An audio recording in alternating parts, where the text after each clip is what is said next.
Hello, welcome back. Today we're going to be taking a look at the concavity test. Now the concavity test is like the first derivative test, but we're going to be using the second derivative. Now be careful, this is not the second derivative test. We're going to talk about that later on. But let's take a look at this graph right now. We all understand concavity. Your concave down, your concave up. And if you notice on this graph, we have two different concavities here. Over here, we know that the function is concave down. Over here, we know the function itself is concave up. Now, to determine concavity from a graph, it's pretty easy, but from an equation, not necessarily so.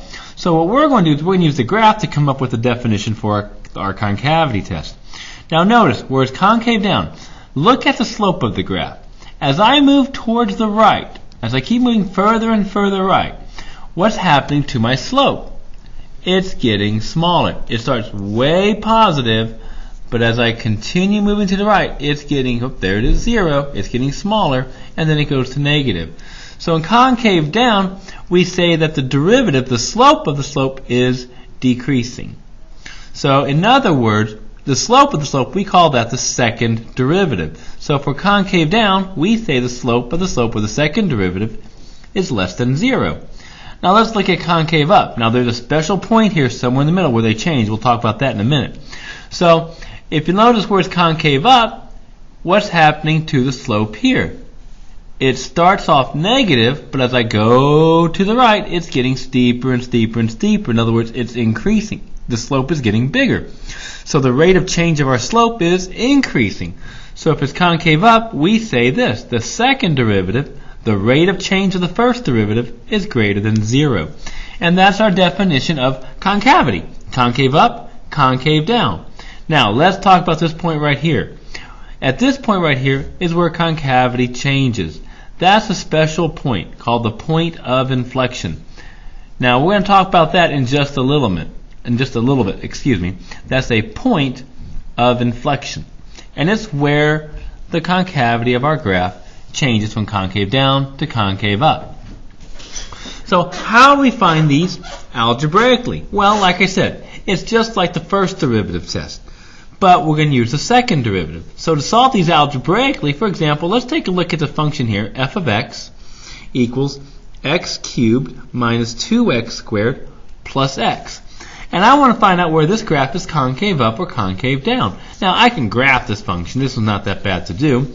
But let's just take a look at the calculus. Now, the first derivative, very easy. We're going to get 3x squared minus 4x plus 1. Now this will give me my critical numbers, but I want the critical numbers. I want to find out where it's concave up or concave down. So to find concavity, we need the second derivative. See, this will give me relative, max, mins, things like that. Where is it increasing? Where is it decreasing? The second derivative, 6x minus 4, this will give us concavity. Okay? Be careful. Cavities. Don't let your dentist know you're doing this, okay?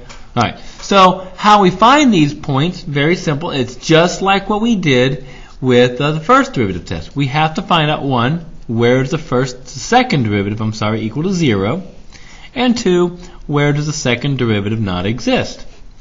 So, where is it equal to 0? That's easy enough to do. We get x equals, what's that, 2/3, and nowhere will it not exist. I do my sign test.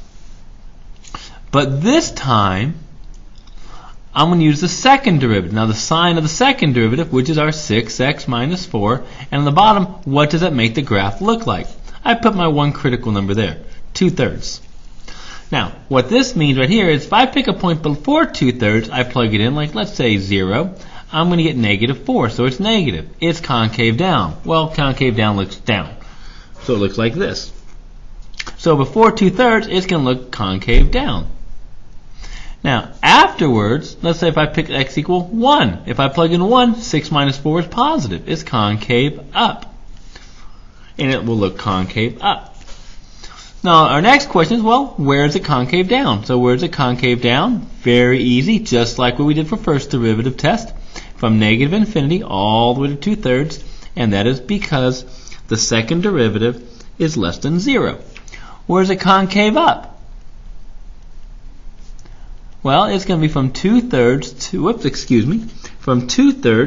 to infinity, and that is because the second derivative is greater than 0.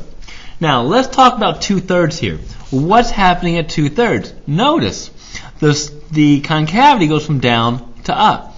Well, that's our point of inflection. So we have a point of inflection, a POI, at x equals 2/3. And that is because two reasons. One, the second derivative is 0. Now, there are cases where it can be a d and e also. We'll talk about that later on in class. And two, the second derivative, it has to change signs. Changes signs. For a point of inflection to occur, we must change signs. And that's how we get concavity. Very easy to do. And we can even kind of look at this as a kind of a sketch of the graph. Whoa, hello. Let me focus. There we go. Let me see if I can focus this real quickly again. Sorry about that. Now, I can even kind of use this to graph it, like I said. Let's say here's x equals 2/3. There's a point of inflection.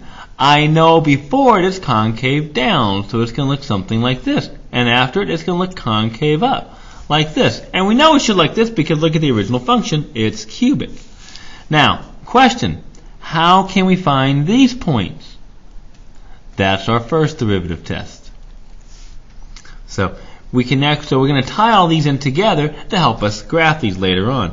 Now, if you want a couple more examples, I'm going to do another video, so go ahead and check it. So if you need to do so, please go ahead and do my next video, second video. I'm going to do a couple more examples for you. I'll see you then. Bye.